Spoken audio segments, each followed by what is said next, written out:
Thank you so much for being here. Like truly, I can't thank you enough. Oh, thank you. Yeah, thank you. It's a pleasure to be here with you and being in this lovely energy.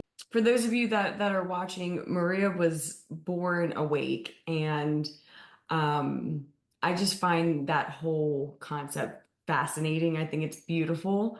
And Maria, if you don't mind, I would love for you just to share kind of what that is for people that don't know, and then what that meant to you, what that looked like for you, all that good stuff. So, what means to me to be born awake is that I was aware of other beings other than obviously human beings around me. I was aware of angels and other beings of light, and what I also call guides that are not necessarily angels, but maybe other beings that have passed on to have still a mission um, with certain uh, beings like me or humans like me to complete in this realm.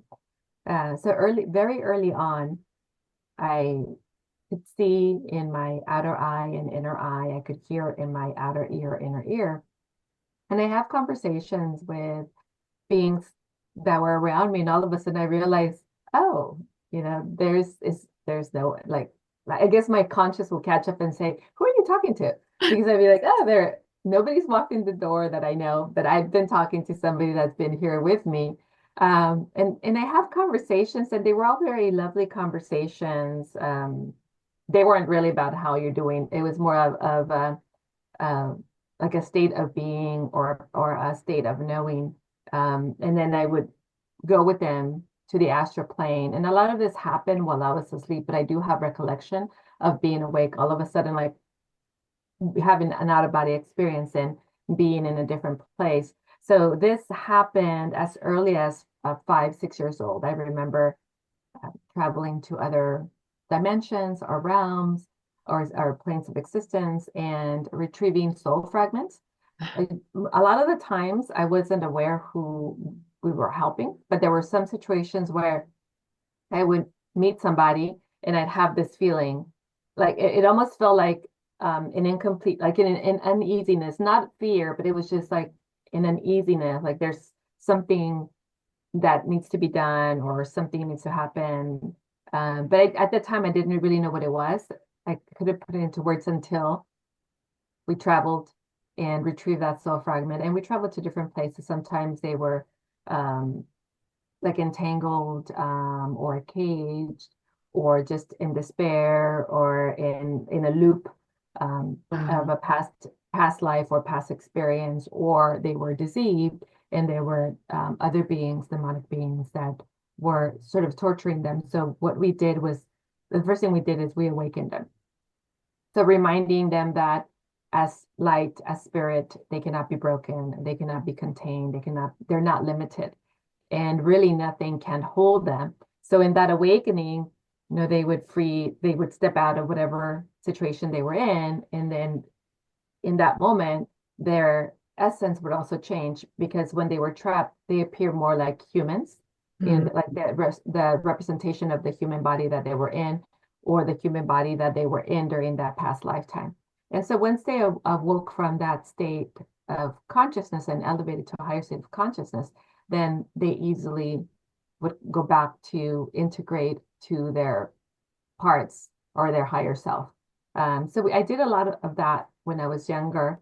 I also did a lot of undoing like black magic and witchcraft when I was younger. And again, I always had the tools, meaning that my guides always led me and provided me with, and some of those guides were Archangel Michael, other archangels. I worked a lot with Raphael and Gabriel, Uriel, and other archangels.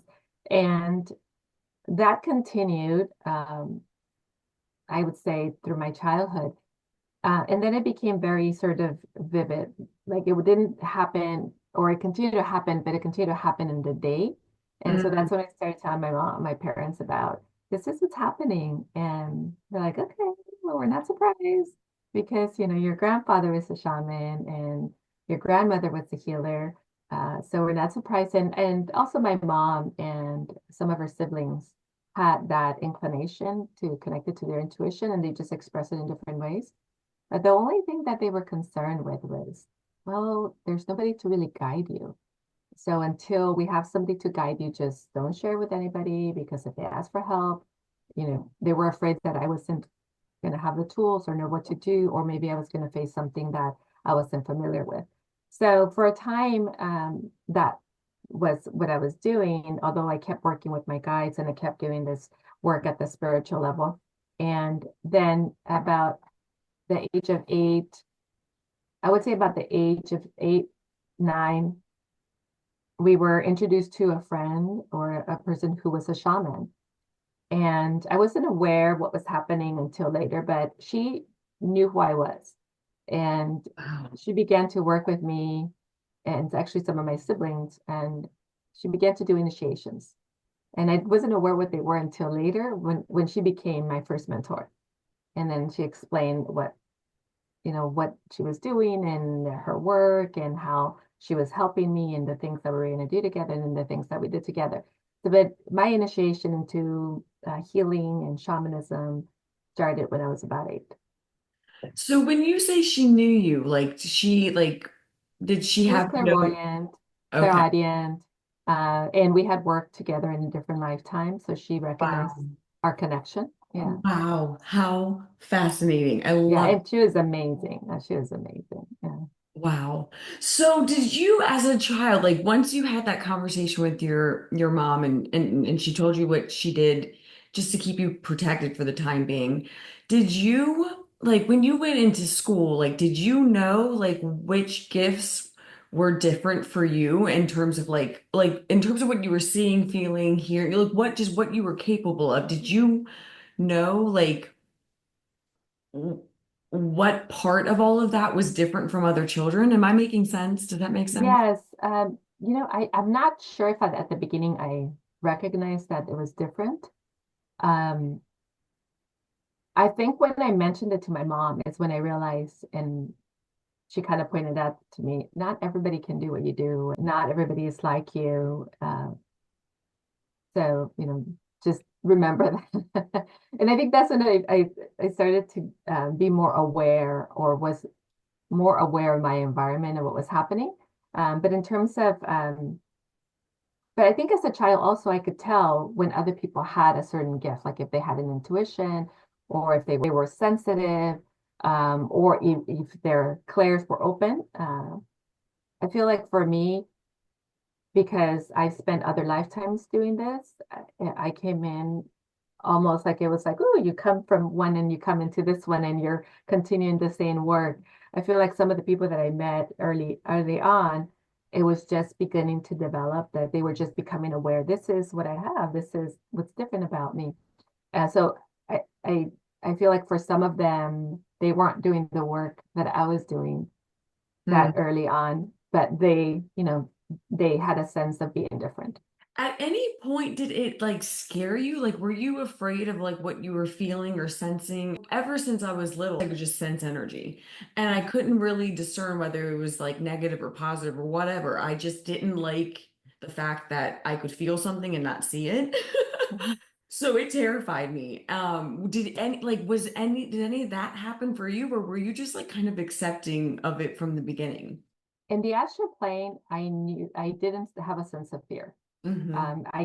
It felt like a mission. I felt like we're going to go, we're going to do Hmm. this. Even if I didn't know what this was, I just remember going and then now being at the place that we needed to be and then realizing, okay, so this is what we need to do. And then all of a sudden I had the tools because my guides were handing me the tools. So I feel in the astral plane, I didn't have a sense of fear.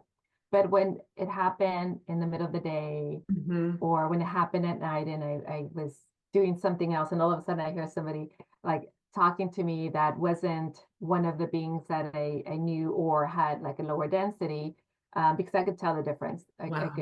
I could feel the difference in the vibration of when Mm. they were coming in.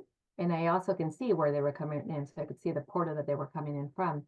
Wow. So so I think I did have like a sense of fear, but at the same time, some of that work that I was doing, or some of the knowing from my gifts as a clairvoyant, as a psychic medium, were, I guess, available to me, where I knew that even though I have some level of fear because it's this different, new, whatever this is, I still had a knowing that it would be okay, that my guides would step in and do something if they needed to. So I always had that sense of connection. Whatever the next step was going to show up and reveal itself, and it was going to be fine.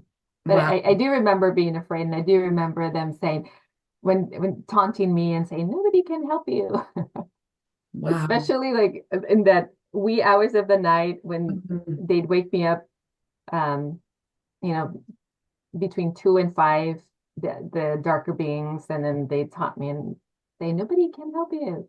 And it was just like take a deep breath and just stay in that space. And then all of a sudden I feel the presence of my guides. I'm like, okay, I'm good. I'm okay. It sounds like you just had like complete faith. And for how young you were, like that's incredible. Yeah, I would say that that faith was really strong. And I think that there's different levels, right? Because I also say that even though you come in awake, there's still a growing and there's still a healing and there's still an integration to do to become the actualized version of yourself that you came here to be. So I think that I had different layers of faith in different areas of my life, and especially in that area that supported me there. And then, of course, as a human being, there were other things that I came here to learn that I learned in the process and then was able to integrate the being within me, the divine being, and the human being within me. Um, but because of who I was and the gifts that I came in with, I did have a level of knowing. And that knowing really helped me. So the um, claircognizant was very strong in me as well. That really supported the work that I was doing and what was uh, presenting itself around me. And I've had different experiences working at different planes, like the really dark ones, the level of the human working in the dark, like witchcraft, black magic, and of course in the higher realms, helping other beings ascend and move to their next level of ascension at the soul level and spiritual level, and of course working with the angelic beings and the galactic beings. So all of that has really helped me come into the space of oneness Mm. and really surrendering to being a channel for source. Um, and it's also what I've always asked for. I remember when I was young, and it was more when I was in my teen years because when I went away for college, first of all, it was sort of a little bit of a shock because I was away from my family and in a different city and just kind of a different environment. So that came as a little shock. But with that shock, what happened is that my gifts amplified. So I would be in my dorm room and then 3, 4 dimensions would open up at the same time, Wow. and especially in the evening. So it was very difficult to get homework done. It was difficult to get any sleep. So I came home and I told my mom, I got to get this under control. It's not really helping me. It's not supporting me. So I need to find some level of mastery. And that's when I started working with our friend, the shaman. She helped me find ways to hone my skills, to tap into the intelligence, to source, to the wisdom that was available to me, and to also to shut it off when I didn't need it, or shut it off when I was busy being human in my human experience. So that was really supportive. Her help with that was really supportive. And of course, she also helped me develop other skills and tap into other frequencies and other healing modalities that was very powerful. So you mentioned being able to see the openings of other dimensions, and then you said you were able to see the portals that they were coming through. Mhm. Explain that. What do you mean by being able to see these dimensions and the portals? So the portals are doorways. They're doorways to other dimensions, and it could be higher dimension or lower dimensions. The portals that I was noticing, because that's the work that I was doing really early on, were the portals that were being opened from other heavier, darker beings coming in that were disruptive, whether they were disruptive to me or the environment or somebody else. But a lot of times, it was either they would choose like a door, like a physical door, and choose Wow.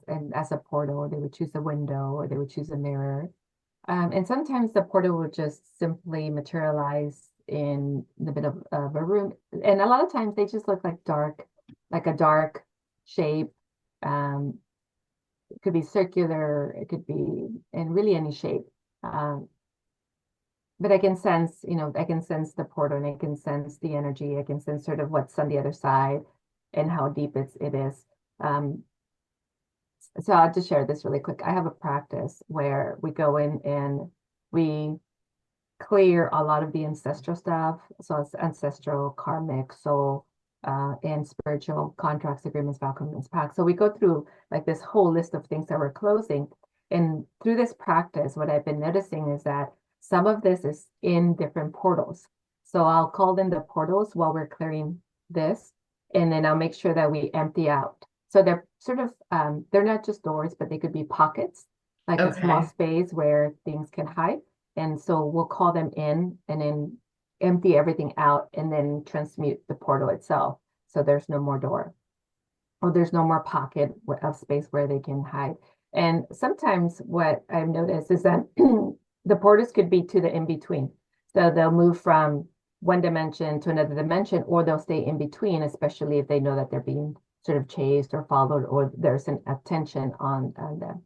Um, the other thing I've noticed on portals, and these are more of the higher portals, is that they'll have like different light frequencies. They'll look maybe like a prism or like the rainbow lights, but kind of mixed in together. So it's like these beautiful colors. And sometimes it just looks like a hologram. It's just like you Mm. see kind of like a space distortion and they come through. So it Hmm. could be completely sort of invisible. But again, I can sense them. I can sense sort of the essence of them, the frequency that they emit, um, and then I can pinpoint wherever it is. Wow. But Awesome. I want to add one more thing to that. Thank you for Yeah. asking me that question. I also have noticed and observed that some beings do not need portals to come in. Mm. It's like teleportation, or they can materialize, or it's like, they're beamed into that. So even though I look for them, I also look for a trace of the essence, so the consciousness, the chemicals, the data, the imprints of that essence that I'm looking for or working with, because they don't necessarily need a door to come in.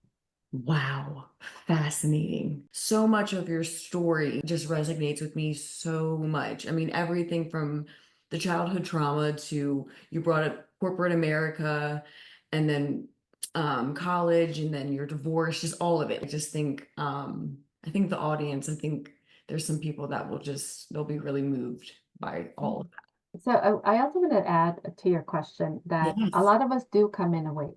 Mm, And actually, I feel like the majority of us come in awake, but at some point, either we begin to forget who we are or we begin to separate from that source, whether it's our environment or what it's being sort of given to us from our parents and the people around us that we feel are the authority. And at that point, there's sort of that higher power for us. Uh, so there's a sort of a forgetting that happens. And then that remembering sometimes comes back when we're kind of shocked, whether it's a physical, a mental, a spiritual, energetic, or uh, emotional trauma, or simply because we're ready, we're ready to step into, because it also could come out of joy, hmm. the deep level of joy, fulfillment, that you feel so happy, you feel so connected to the divine that you open up the spaces. So I'm saying this to just kind of share that you don't have to have trauma to awaken to who Mm, you are. So mm. you don't have to choose that. And that's one of the things that I learned. Like, I don't have to choose that. I don't have to choose that Yes. anymore. Uh, and then going back, so I had life-changing things in my life. Like for instance, when I was a child, uh, there was some sexual abuse. So that was a big sort of changing point. There Mhm. was also a big move that we did. That was another big changing point. Mm. And then just a lot of changes at home financially. So that was another. So again, I mentioned earlier that trauma could be mental, physical, emotional, energetic, um, financial. So Hmm. all of these things that I experienced, they were for sort of like a pivot point for me. Which way do I want to go? And because I had that earlier connection with my guys, I think the pivot point that I decided, or the decision was that I made, was let me just come back to who I am. And where I feel like I really realized that decision was when I was older, when I was divorced, that trauma, because now there were other people involved, my children. And so Hmm. what I wanted to make sure that it was the highest good for all. But Hmm. I think those series of different events kind of, kept bringing me back to who I am, remembering who I am, and choosing to connect back to who I am, and eventually really step into it, which was later in 2014 when I said, okay, this is now my business. This is how I professionally Hmm. will present myself. Um, but as a result of all of that, part of what I taught was we don't have to suffer. We don't have to experience trauma. We don't have to have a near-death experience. We don't have to do any of that. We can come back to the origin. We can come back to source, and we can start from Hmm. having it all, and then reintegrate all the parts that still don't know that, or are struggling to get back to that integration of oneness. And that's what my work became: empowerment, embodying your full power, uh, embodying the power of choice, like what decisions am I making, also being responsible for yourself and the reality that you're in, and realizing that you can upgrade your reality because you're your creation itself, and everything that you've created so far, everything that's happened, you've created it. So if you don't like it, let's change it, right? Hmm. Let's now consciously and intentionally change it. Yes. And that also bridged into happiness and health and wealth, because we are here in this human experience, and I want to live a fulfilled life. And I feel like we all want that. We all have the divine right. We all have the desire to create a life that works for us. So that took me into integrating and bringing all the other pieces of our existence with it, which is contribution, impact, service, fulfillment, um, having happiness, and receiving, and being being the divine essence of who we are, joy and happiness. I love it. Question about, you have three kids, right? I do. Did any of, or were any of them born awake? And if not, or well, either way, what do they think of all this? Well, they are all awake, Wow. and like one of them is very clairvoyant. The Wow. other one is very has this deep knowing that Mm. we. And again, going back to, we all come in this way, right? And we actually we all have these gifts, but we tend to lean into one, and then the other ones kind of, Yes. align with that original gift that we're leaning into. So one of them leans into clairvoyance, the other one leans into deep knowing, and then the other one leans into the feeling and sensitivity of it. So when we play games, you can see, the one that's looking, you see Mm. the one that's feeling, Mhm. and then you can see the one Wow. that's leaning into the knowing. Um, Wow. yeah. That's awesome. Yeah. And they, you know, when they describe what I do, I think they kind of summarize it as, my mom helps people be the best version of themselves. Like, is this? Oh, I love that. I love that. Yeah. It's true and it's easy for people to understand. Yeah. And a Wow. couple things that I do with them, because I love kind of helping them step into who they are and who Yeah. they're meant to be. Like, well, like for instance, this morning, I went out and just sat in the sun, and my oldest daughter came out, and she said, "What are you doing?" And I said, "Oh, I'm just asking Mother Earth if she has any missions for me today." And I asked her if she wanted to join me. She's like, "Okay." So she sat in my lap, and I let her guide the process. I said, "Okay, so we're gonna sit, and we're just gonna come into the space, and tell tell me what we're doing." So she's like, "Okay, so we're traveling through this tunnel, and we're coming into this beautiful space that kind of looks like like grass and a lot of trees, like a forest. Okay, and what are we doing? She's like, we're healing the trees. And what's in the trees? She's like, they have a virus. So we're gonna help some of the trees. I said, all of them? No, she said, just a couple. And then so we did that. And I asked her, okay, so what does Mother Earth need after this? She said, no, we're complete with this mission. And how do we get back? She said, we use the trees as portals. So Mm, we came back through the trees. So wow. I'll do these type of little missions with them. How And they're cool. fun. How cool. I love it. I love it. That's amazing. So, what does work look like for you now? I know you've briefly talked about it, but like are you seeing clients in person? Is it via Zoom? Like how does all that work? I do remote sessions, meaning like via Zoom or on the phone. And I also do remote healing. So if somebody has something going on and we don't have a schedule, or they just, can you do it whenever you can? So I'll do a remote session with them, whether it's just me tuning into the person or a Zoom conversation like this or a phone call. And I also do group. So I have an Mm, energy alchemy course, a superpower, unleash your superpowers course, wealth consciousness program experiment where you live in the wealth consciousness and create from that place. mm, And also, I also have a course on health, which is evolved health, and that kind of bridges into a couple of different things because we go into the health of like mental health, emotional health, which is related physical health, and then we integrate all of that. So group and one-on-one sessions. I love it. I love it. And I'll be sure to have your links to everything in the description. I want to touch on the divine channel and like how how the beings of light like help with DNA and all that. Yes. So we work with DNA. So I've been working at different levels with DNA because I started back in 2014 working with DNA and DNA activation. So back then, what I was doing, I was pulling up the DNA and looking for the codes that were um, disruptive or repair or reversed or missing, and then we sort of recode the DNA. And that work evolved into, we're doing very similar, but now we're expanding to the galactic DNA. And my guides or some of the beings of light that I work with come in, especially the Arcturians come in. Sometimes other beings like Syrians, Illyrians, and other beings may come in, and the architects. So there's another group of beings that I work with, and when I asked them, what do you call you? They said, you can call us the architects. And so they are weavers. They're Mm. weavers of life, weavers of galaxies, weavers of life, weavers of codes. And when they come in, we do something similar. We're working with the galactic DNA.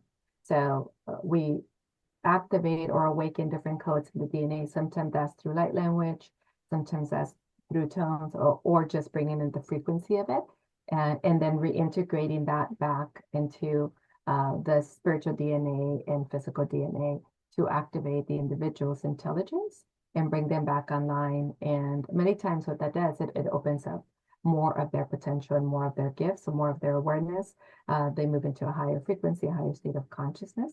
And as a vessel, they can also hold a higher frequency, and their capacity and bandwidth also expands. Awesome. I It's a love it. lot of I love it. it's I a love lot of fun. It's a lot of fun. Yeah, I love doing that. Just helping people access all of their potential it. and Yeah. embodying who they are, and just feeling the freedom and the Yeah. joy of being Mm, creation itself, and mm. realizing like I could change this, and I could just really delete this. I can activate this within myself and then embody and own that part of themselves. Yes. I love that. This is a perfect segue. Something you have said is everything is about being. Love Yeah. it. So when I'm working with someone, a lot of times they come in with a list of things that they want to clear, fix, let go of. So to me, that's coming in with sort of the baggage, right? And yes, we want to clear all of that, but where we want to start is in the knowing. We want to start in the knowing, which is I am, and which is the beingness of that higher version of ourselves. So instead of trying to get to the higher version of ourselves, we want to start with that higher version of the selves, because the higher version of ourselves is going to show us what needs to be recalibrated, what needs to be Mm, reconfigured, what needs to come into alignment or integration. And then when we do it from that place, there isn't a lot of effort and there isn't a lot of um, like emotional attachment to it, or the ego doesn't get in the way of all these things that are wrong, or who did this, or why did this happen. We can start from we already are everything that that we're here to be. And then mm, when we go into that space and we embody, we also embody love and mm, compassion. So we can expand from that place of love and compassion. And the integration, that facilitates the integration. It allows the individual to more easily complete whatever it is that they're holding on and access that intelligence within themselves, especially those lessons and learnings that they're here to learn or integrate and then move into a higher level of vibration and then from there match whatever it is that they're desiring. mm, Because everything that we want already exists within mm, our field. We're just looking to tune in our frequency to that. And when they understand that that's what they're doing, then it's easier for them to surrender to being, let me just be compassion, let me just be love, let me mm, just be forgiveness, let me be abundance, let me be success, let me be light, divine essence, let me be divine grace. So then they can step into, and then, let me be, allow I am. So now they're in their I am being that beingness. And once they're there, it's like this beautiful ripple of energy. It's like this kind of this mm, resonance of energy that extends out and gently brings to them, and also gently completes and heals all the parts that were lingering, all the parts that were incomplete. mm, And the other part of being is that there is no trying in being. We already are, right? So when we are mm. in the essence of being, and we declare of intention or desire, we're not saying I am and I'm going to work toward that. We're saying I am and that's already my field. I have that already. So the Mm. manifestations happens a lot quicker that way, because now in this beingness, we can easily connect to that which we desire. Something else I've heard you say is, or I've heard you refer to is expansion of creation versus the contraction of creation. And you just kind of did touch on that just now, but is there anything else that you want to add to that? Yeah, especially from the reference of wealth consciousness or abundance or prosperity Mm, or money, or even the healing. Um, when we're in the contraction, and a lot of times you can notice if a person is in contraction from by the words that they're using, or that the resistance they have to that next level of themselves. So they're in contraction. They're not letting creation flow. They're not allowing that expansion within themselves that wants to now be that essence of who they are. So when we're in this constriction or contraction, we're holding so tight to something. A lot of times that's based on we want control, or we want to control the process, or we're in fear if I let this go, or if I kind of move the pulse, lift my finger off of it, maybe it's not going to go the way I want it. So it's lack of trust. So now we're going to that contraction, which is lack of trust, lack of belief, or belief mm, in the divine, lack of knowing that we're enough. So when we can identify how we are or have we been, then we can initially take a deep breath and relax into trust, and then continue to build that muscle of trust, of surrendering, of allowing, of leaning into flow, of leaning into letting the divine work in your behalf, orchestrate for mm, you. So I'll share a quick example of that. I was having it was a money class, a wealth consciousness class. And I was having the same conversation of being, and you can have this already. There's no need to struggle. And recreating that relationship with money and allowing money to serve you, to give to you, to bring options, and allowing that flow of abundance, because we are the source. So emanate from you and radiate and bring you more, become magnetic. And the group was asking me different questions like, why this and why that? And what about the people around me? So I just kind of listened and I could feel their contraction. And then I asked the question, so what if you had this already? What mm, if Source said, here you go? what if, and still there was a little bit of like, there has to be effort, there has to be work. It was the unconscious mind working and Mhm. all the other little parts of them resisting. Like, it's not okay for me to have this. And then finally I said, interesting that you have resistance to your divine fortune. And then all of a sudden I saw the eyes open up, like, oh, yeah, why am I not saying yes, yes, yes? Let's receive that. I receive it now. Yes, I activate it within me. Mm. Yes, I want to allow this to overflow in my life. Yes, I this is my new reality. So, once I asked that question, or once I made the statement, they realized, wow, this is how I am. This is how Yeah. I've been. And Mm. this is why I create all this struggle, because I'm resisting my abundance. I'm resisting activating or allowing the divine within me to work with me or for me or through me. I'm resisting the abundance flow that's already within me. And so that changed the whole energy of the room. When you realize that, yeah, you can have it now. Yeah. Yeah, why couldn't you? Who says you can't? Right? You're the creator. Yes. Yes. All Yeah, bets are off. that's right. And you get to decide how much is fall. Yes.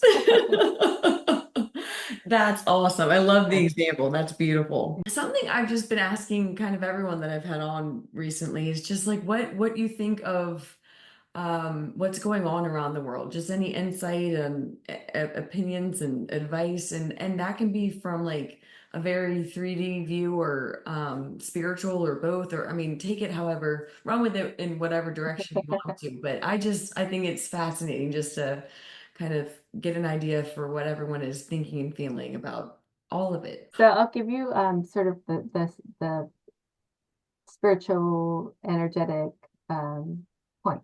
And Yes. for me is that you're the master of your destiny. Mm, Regardless of what's happening around you, you get to decide if you want to play in that or not. You are a contributor to that. So if you're running the same energy of fear and doubt and scarcity, then you're amplifying that and then you're creating it in your own reality. If you unplug from that and decide, oh, okay, I choose having it all. I choose to be healthy. I choose that success is all around me. I choose that all of these things. The more you choose that, the more you elevate into that frequency, the more it becomes your reality. And now you're unplugged from everything else that is happening in the world. So maybe you could be around an environment where your neighbor has all these things going on, all these challenges, but because you're not playing in that field, you're having a lot of success, which I see a lot, especially in this teaching, mm, um, where, and then again, to that previous example that I gave, because that was one of the things that they said, what about everybody else? I'm like, okay, you can allow other people to create your life in your reality, or you can create your own. That's really up to you. It's mm, everything is your choice.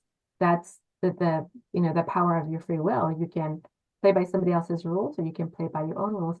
And I do get this question about, what about the money? What about politics? Well, there's, if you're still waiting for something to happen there, then you're still waiting on mm, somebody else to create your reality. mm. Choose how you want to live your life. Choose happiness, choose joy, choose success, choose abundance, choose that you're going to design your life in a very fulfilled way, contributing and receiving and having it all, and see how that plays out. That's the experiment, right? That's Yeah. the world consciousness experiment. What if this was possible for you? What if everything that you decided was at such a high vibration that now you became that inspiration and motivation and the beacon of light for others, and then they move in your direction instead of what's happening in the world, Mm, all the things that are happening in the world, which create a lot of separation and a lot of fear. So mm. what if we didn't operate in that fear or that separation?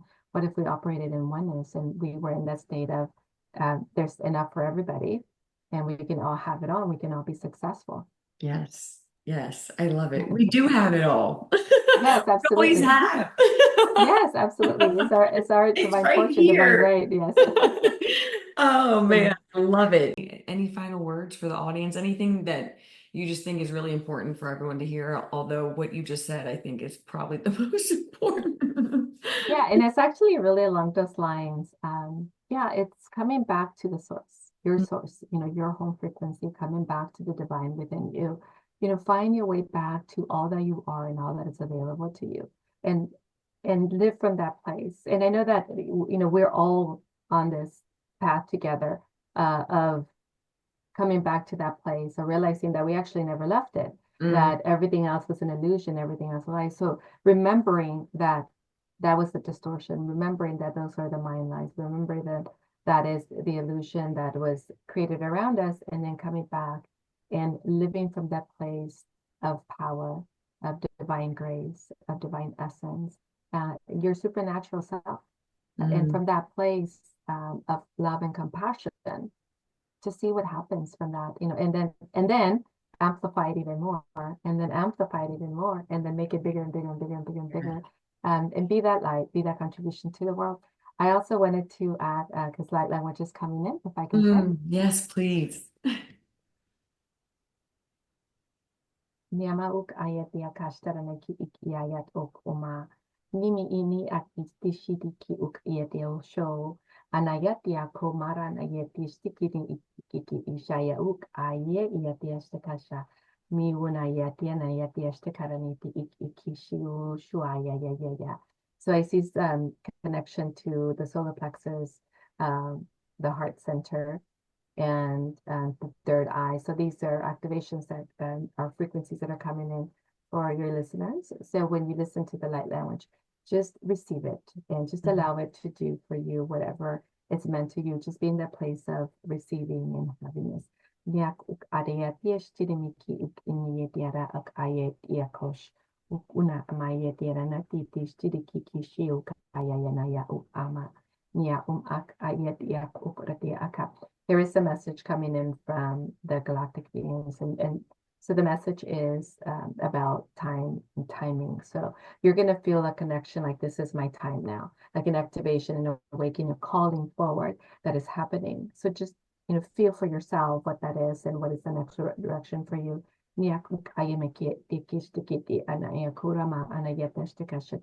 Also, like a foundation being built under you, so you have the platform from which you will leap. So again, know that you're supported, that you're always supported, and there's always an essence of light source around you that is guiding you, even in those times where you feel like there's nobody there for you. That presence is always there for you.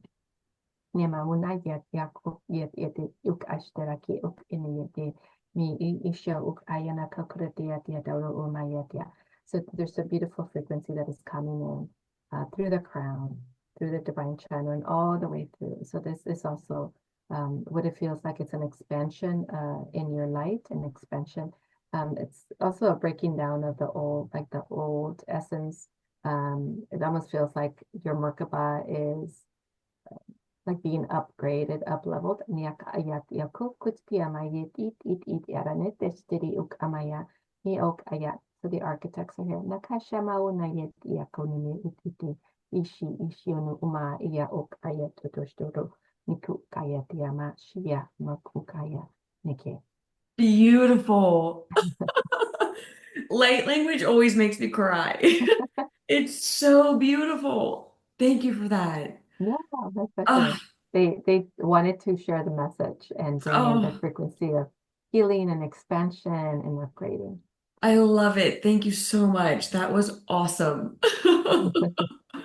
Maria, this has been amazing. I can't thank you enough for this. I really Oh, can't. thank you.